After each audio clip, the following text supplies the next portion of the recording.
Hello, hello! My name is Callista, and welcome back to Mass Effect Legendary Edition. In the last episode, we brought Liara aboard the Normandy. She has joined the crew, and we also ended up destroying some Prothean ruins in the process. But you know what they say, you've got to crack a few eggs to make an omelette. Now then, I did say we were going to have another round of party camp talks. I still don't know what I should be calling that. Party camp talks, Normandy talks, ship talks, I don't know. I'll figure it out later. I kind of doubt that Presley will have anything new to say, but I think I should just check. Yes, Commander? Anything new? Okay, no. Good stuff. Carry on, Presley. Yes, ma'am. Indeed. Now then. I think the first person I want to try and find is Liara. She said she was going to go see Chakwa, so is... She is there, okay.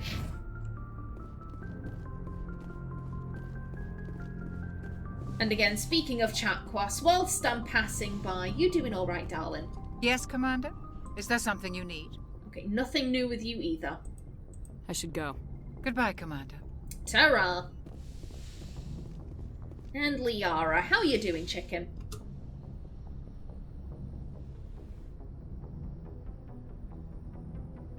Commander, are you coming to check up on me? I think Naomi would have been a bit worried. I mean, Liara had that funny spell during the group meeting. God knows how long she was stuck in that energy barrier doodad. And ultimately, let's try that again. And ultimately, Liara is a scientist. She's not a combatant. You know, seeing all of that violence may have negatively impacted her. So, yeah, I do think that Naomi would have been a bit worried. You look much better. How are you feeling? Dr. Chakwas assures me I am going to be fine. I was impressed with her knowledge of Asari physiology. Oh, she really is the best. Chakwas she's fantastic. I know she hasn't been in this game much, but I'm very attached to her. You're in good hands. Dr. Chakwas knows what she's doing. I never properly thanked you for saving me from the Geth, Commander. If you hadn't shown up... I'm just glad we got there in time. So am I.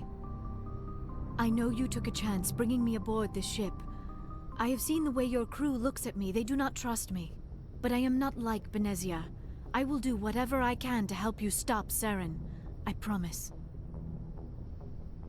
Oh, I don't necessarily like either of these options, because here's the thing, these bottom options, they can be harsher than I necessarily expect, like during the quest with Nerali Batia's body, where I picked the renegade option and then suddenly Naomi was throwing that diplomat against the wall and, you know, all this, that and the other. I wasn't expecting her to resort to physical violence, and I would be surprised if We'll See was actually, no you won't, I think you're a bitch, and then she punches Liara in the face. I don't think it'll be that bad, but these can often be far more hostile than you would expect. At the same time, Naomi doesn't know. We've known this lady for all of 5 minutes. We don't know who she is. For all we know, she could be a world-class manipulator who is actually on Benezia and Saren's side, and at the end of the game, she's gonna betray us, and she's gonna sell us out to Saren. Like, I mean, I'm not gonna lie, that is probably my own bias coming through, because Dragon Age has prepared me for the mage to always betray me, and every Dragon Age game it turns out that one of the mages was using the main character to further their own goals, and biotics are kind of like the mage class, so I am kind of looking at Liara like, if anyone's gonna betray the team, it's probably gonna be you. Obviously that's my own personal bias there, but You know, Naomi doesn't know this lady. Naomi doesn't know this lady in the slightest. We don't know that she will do whatever she can to help. And I don't think that Naomi would trust her implicitly. Given that she doesn't trust her other companions, how do I put it? It's not that she distrusts anyone. She's neutral towards anyone. It could go either way. I don't think she'd randomly trust Liara when she doesn't necessarily trust Ashley. Ashley, who is also in the Alliance. Like, I can't go with this. It just feels weird, so I really hope this isn't overly hostile. Promises are easy to make, but hard to keep. I do not begrudge you your suspicions. I just hope in time you will come to trust me. I like that. I like that. That was all right. You know what? I'ma leave that. Let's see. Okay. Ooh. I was just speaking about Benezia a minute ago. Yeah, this is the question, isn't it? Do you know what's going on with Benezia? Do you know why she'd side with Saren? Do you have any insight as to what's going on here? Do you know why Benezia joined up with Saren? I don't understand it. She was always outspoken about the need for the Asari to become more involved in shaping galactic events. Maybe she thought allying herself with Saren would somehow be for the greater good in the long run. At least I hope so. This is very black and white thinking. And it's like I keep saying, Naomi understands that good people, when placed in desperate situations, will do terrible things. Like when she was a child, she worked with a gang. Does that make her evil? No, she was a kid. She was a kid and she needed to survive, therefore she did bad shit because it was the only thing that was open to her. This is very black and white thinking, and I don't think that Naomi believes in that. Liara does sound troubled. She sounds very troubled. So this behaviour is clearly something foreign to Liara. It's not expected. This hurts you, doesn't it? None of this makes any sense to me. I have not spoken to Benezia in many years, but I know her, and this was not like her. Something changed. Okay. I'd like to know more about the Asari. We were the first species to discover the Citadel. We were instrumental in forming the Council, and we always strive to be the voice of peaceful cooperation in galactic disputes. My people believe we are all part of a single galactic community. Each species contributes something to the greater whole. Although we seek to understand other species, it seems few of them seek to understand us. The galaxy is filled with rumors and misinformation about my people. Such as? Like what? Most of the inaccuracies are centered around our mating rituals. My species is monogendered. Male and female have no real meaning for us. We still require a partner to reproduce. This second parent, however, may be of any species and any gender. That isn't disgusting. That's not disgusting in the slightest. It's different from what Naomi is used to. It doesn't make it disgusting, though. Goddamn. I don't understand. Your species can mate with anyone? Mating is not quite the proper term, not as you understand it. Physical contact may or may not be involved, but it is not an essential element of the union. The true connection is mental. Our physiology allows us to meld with other beings. We can touch the very depths of their minds. We explore the genetic memory of their species. We share the most basic elements of their individual and racial identities. We then pass these traits onto our daughters. It is how we learn to grow as a species and how we develop a greater understanding of other races. Okay. Very interesting.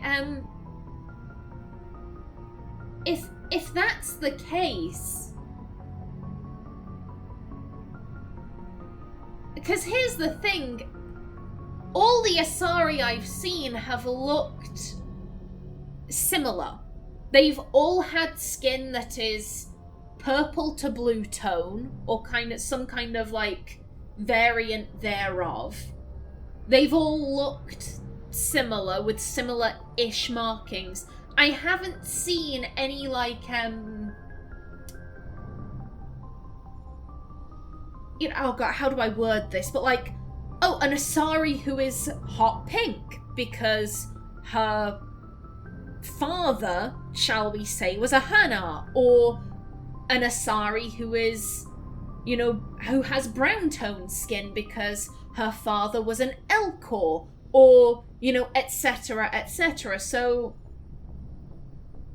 what I'm just kind of extrapolating from this is that if an Asari mates with another species, it will always produce an Asari. It doesn't produce some kind of half species, you know, half Hana, half Asari, half Elcor, half Asari. Okay, that is very interesting though, yeah. What about the other parent? What happens to them? What happens to your partner after the union? Every relationship is different. Some unions are a single encounter with both parents parting ways afterwards. Others can be more long-term. Sometimes an Asari and her partner will stay together for many decades. Okay, yeah. Yeah, so very similar to human relationships then. This seems really personal. Because, I mean, if Liara reversed the question, like, oh, tell me about your parentage, Shepherd, you know, who was your father? Naomi wouldn't be able to answer that. Naomi has no idea who her biological father is, so this seems really personal.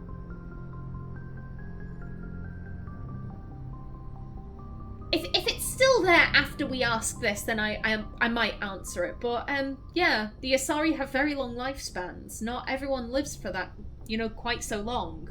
You Asari live for 1,000 years. What happens when your partner dies? Few sapient species live as long as my kind. We have learned to take a philosophical approach to our unions. We do not focus on the inevitable loss of our partners. Instead, we enjoy the time we spend with them. And even after they're gone, a part of them lives on in us.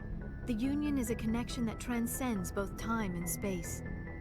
That's lovely. That's a lovely way to look at it. Liara seems very open. It doesn't sound like this is touching any kind of nerve. So yeah, I think yeah, let's ask.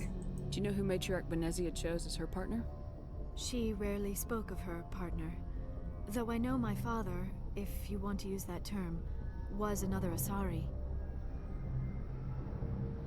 Oh, yeah, that is... That does imply that she doesn't know who her dad... Oh! A connection? So far, really, the only other companion that Naomi has connected with is Ashley, because they're both sole survivors. However, we have a connection here with Liara. Neither of them apparently knew their father. But this seems like a very strange question. You can do that?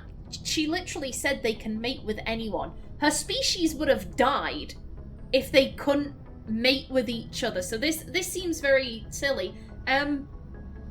Yet this would be what piques Naomi's interest. You don't know your father either. Benezia never told you her partner's name? Union with our own kind is no longer common, not for the purposes of reproduction. Most Asari believe it weakens our species. Asari daughters inherit racial traits from the father species. If both parents are Asari, then nothing has been gained, or so conventional wisdom would hold. I am what is sometimes called a pureblood, though no Asari would ever be cruel enough to say the word to my face. It is a great insult among my people. It is possible Benezia's partner was embarrassed by their union. She may have been too ashamed to publicly acknowledge me as her offspring.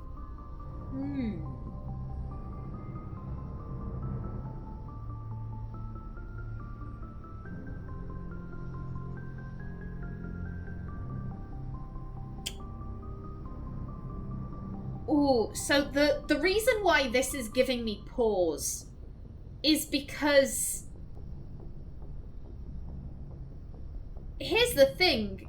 Naomi doesn't know who Liara's father is. Naomi doesn't know why she didn't involve herself in Liara's life and say, oh, you don't know that. Why would Naomi offer her opinion on Liara's family structure? I've said this before, Naomi lies about her parentage. So I just want to clarify this. I fear I may have misspoken earlier. Naomi lies that she never knew her parents. She isn't lying about being an orphan, because technically she is.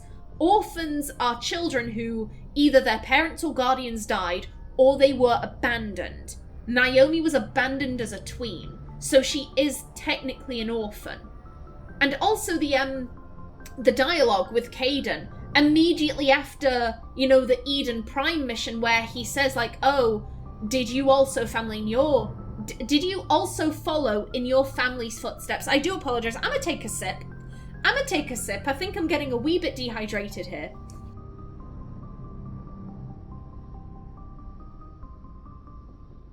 Oh, there we go.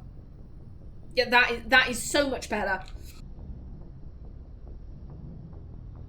Okie doke, there we go. But yeah, when Kaiden was saying, oh, did you follow in your family's footsteps? And Naomi responded, oh, no, probably something about like, oh, I never knew my parents. But then she also said, if they'd have wanted to contact me, they could have after what happened on Akuz, or something to the effect thereof. So even the game is acknowledging that Shepard isn't an orphan because their parents are dead. They are an orphan because they were an abandoned child, which luckily fit in with the backstory I had given. So Naomi isn't lying about being an orphan, she's lying that she never knew her parents. And the reason she does that is because she doesn't want to deal with other people kind of giving their opinions on her mum. Because here's the thing, Naomi, I don't know if I'd say she loves her mum, but she certainly doesn't hate her. If you were to go up to her and say, Naomi, I think what your mum did was terrible, she sounds like a fucking bitch, Naomi would punch you in the face and say, what the fuck did you say about my mum? How dare you? How dare you disrespect her that way? Because whilst her mum wasn't a great parent or anything like that, Naomi is who she is because of her mum's actions. Her mum leaving pushed her to try and do her best in a weird way, because ultimately she was trying to do her best at being a criminal. But once she realized that gang life wasn't for her and she left to become a soldier, her background and people looking down on her for not having a typical familial structure, it pushed her to work hard and to become the person she is today. And as such, that all leads back to her mum leaving her. In a way, she does feel grateful to her mum. Not exactly for leaving, because it does sound weird, but she is grateful to her mum because she made her the woman she is today. She doesn't think her mum was a fantastic mother for leaving her. She's not grateful for being abandoned, and it's not that she necessarily has undying love for her mother, but she is grateful because she likes Naomi. She is confident in herself, and that is in part because of the life she had to live. So she will always, in some regard, be grateful to her mum for impacting her life in such a way. But she knows if she were to say, oh yeah, I'm an orphan because I was abandoned when I was 13. Oh, why were you abandoned? Oh, because we were evicted from our flat, and when I came back, my mum wasn't there. Oh, like, you were given up? No, I mean that literally. Like, I came back, I found we'd been evicted, and my mum had just left me to go live her own life. Like, people are gonna have opinions. People are gonna start being like, oh my god, your mum was a bitch. She was an awful person. Like, what the fuck? And Naomi doesn't want to have to deal with that, because that's not how she views her mum. You know, she doesn't view her mum as a bitch, and she doesn't like people kind of taking that tone. That's why she lies and says, oh, I just never knew them, because that is so much easier. She doesn't like people giving their opinions on her mum or her motivations are out like that, so why would she do that to Liara? Why would she randomly start sticking her nose in and giving opinions on people that she knows absolutely nothing about? Then why'd she do it? How would Liara know? I mean, if she was ashamed, too ashamed to acknowledge Liara, then that is a terrible thing to do to a kid. Yeah, when in doubt, go down the middle. How could anyone abandon their own child? I cannot answer that. This is all speculation on my part. It is possible she wanted to be part of my life, but something happened to her before she had the chance. Benezia never spoke of her partner. Whatever happened, it caused her too much pain to dwell on it. She raised me by herself, though that is not uncommon. Many Asari raise their children alone, particularly if the father species is short-lived. Often the partner will pass on long before the child reaches maturity. I like that. I really like that. How could someone abandon her own child, or their own child rather? I reckon that really touched something in Naomi. That really touched, you know, something in her core. She was talking just as much about herself as she was Liara there. And the fact that Liara was raised by a single mum, admittedly, Benezia sounds like a much better parent than Naomi's mum was, but I was not expecting that connection there. I was not expecting that. Yeah, out of everyone, I think Naomi would feel the closest to Liara after that conversation, just realizing that, like, oh, we've actually had to deal with somewhat similar things growing up. You know, we were both raised by single mothers. We have no idea who our fathers are. I had to deal with the fact that we were growing up in, you know, poverty. My mum didn't really seem to care about me. You had the stigma of being a pureblood, so we've both been looked down upon because of, you know, how our families were. I like that. I really like that. I should go. Goodbye, Commander. Okay, you say that, however, we still have to ask about yourself. I get the feeling you want to ask me something, Commander. Indeed I do. Tell me about yourself, Liara. Me? I am afraid I am not very interesting, Commander.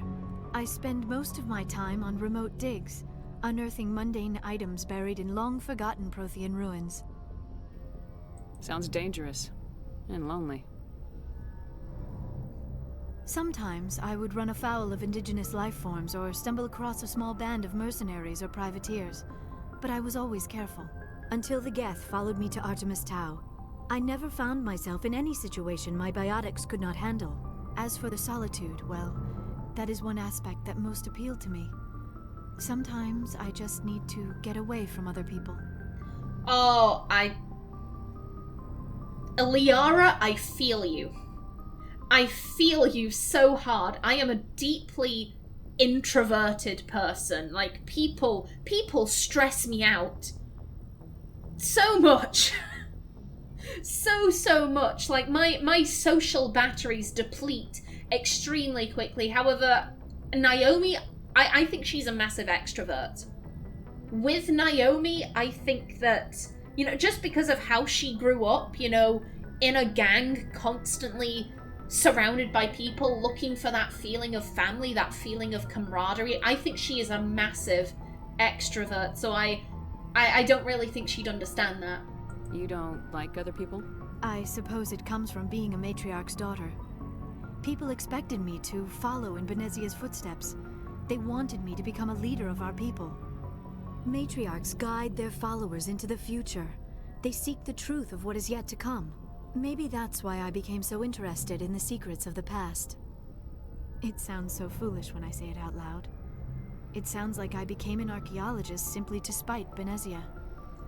It's not foolish. It's not foolish at all. If it adds value to your life, if it makes you happy, then it doesn't matter why you got into it. All that matters is that you're happy. All children rebel against their parents. It's a natural part of growing up. You share the wisdom of the matriarch, Shepard. That is exactly what Benezia said when I told her of my decision. But there was more to it than that. I felt drawn to the past. The Protheans were these wondrous, mysterious figures. I wanted to know everything about them. That is why I find you so fascinating. You were marked by the beacon on Eden Prime. You were touched by working Prothean technology. This seems rather hypocritical.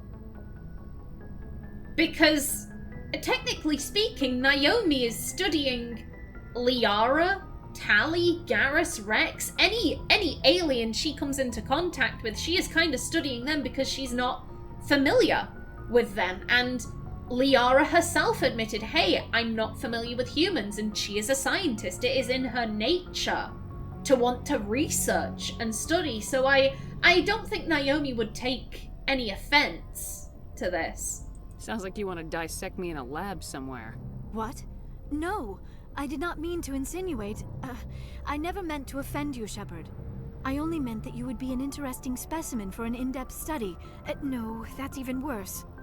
It's alright, chicken. Calm down, Liara. I was only joking. Joking? Oh, by the goddess, how could I be so dense? You must think I am a complete and utter fool. Now you know why I prefer to spend my time in the field with data disks and computers. I always seem to say something embarrassing around other people. Please, just pretend this conversation never happened. I don't think you're dense. I think you're adorable. I should go. Goodbye, Shepard. Okay, that was a really good conversation, a very interesting conversation. I wasn't expecting Liara and Naomi to have that kind of... I don't know what to call it, but like, I don't think I was expecting it. I don't think Naomi would have expected, like, oh, hey, shit, we have very similar familial structures. We've both been looked down upon because of that. I get that. I get that pain. Like, I get you. Ooh. Interesting. Now, I'm looking at my timer. I only have 2 minutes left. I'm sorry. I did say that I like to take things slow. I like to talk about things as they crop up in dialogues. I do apologize. I do apologize. I'm not going to stop. I will continue to be slow. Although that was, in my defense, that was the first time we've ever spoken to Liara. They do seem to have a lot to say when you first kind of get them on board the ship, and then it kind of peters off after that. Assuming that people are going to start opening up, we don't really have time to start talking to Kaiden, so you know what, I did notice I have a level, so let's... Ooh, yeah, I was told about immunity. This looks... Okay, let's... You know what, let me get up to fitness. There we go, and... There we go. I kind of want to grab more on pistols. Or combat armor. Ooh. Oh, that increases health by 10%? Yes, please. Thank you. There we go. Alrighty then, and I'm gonna end this episode off right here. In the next one, we go have a chat with Kaiden. But until then, please remember to like if you enjoyed, leave a comment below, and if you wanted to subscribe, it would be very much appreciated. I've been Callista. Thanks for watching, and see you in the next episode.